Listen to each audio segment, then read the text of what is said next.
semua, WR1, 2, 3, dan 4. Ada WR1 Prof. Asnawi, WR2 Prof. Kartajadi, WR3 Prof. Andi Idam, Wakil Rektor 4 Prof. Iksan Ali.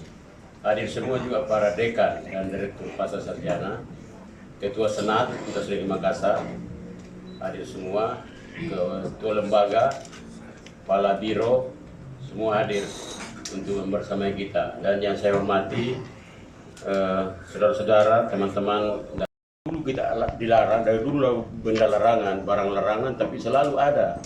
Sama juga korupsi itu larangan, tapi selalu ada. Seperti itu. Jadi jangan cuma mengatakan UNM, di tempat lain juga ada. Ya, kampus-kampus yang pernah ditemukan itu sudah pernah ditemukan di Universitas Pendidikan Ganesha, Undiksa, kurang lebih sama prosesnya yang ada di UNM, di USU, kemudian di lembaga kepolisian juga ada.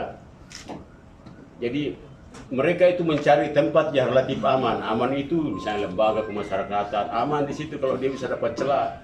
Perguruan tinggi aman. Kita juga kaget kok ada begitu.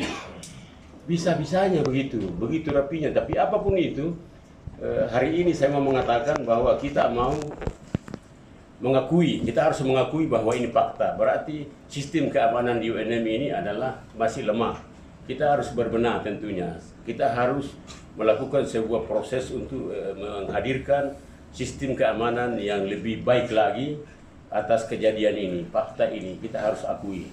UNM selanjutnya menghormati dan memberi ruang untuk melakukan proses pengembangan lebih lanjut.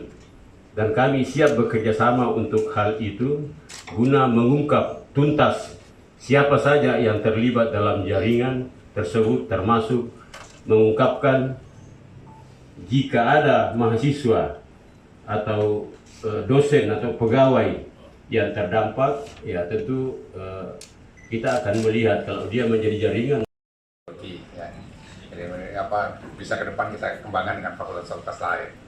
Dan saya kira kami juga selalu menerima rekan-rekan dari mahasiswa untuk praktek kerja lapangan, ya Pak, praktek lapangan magang di tempat kami.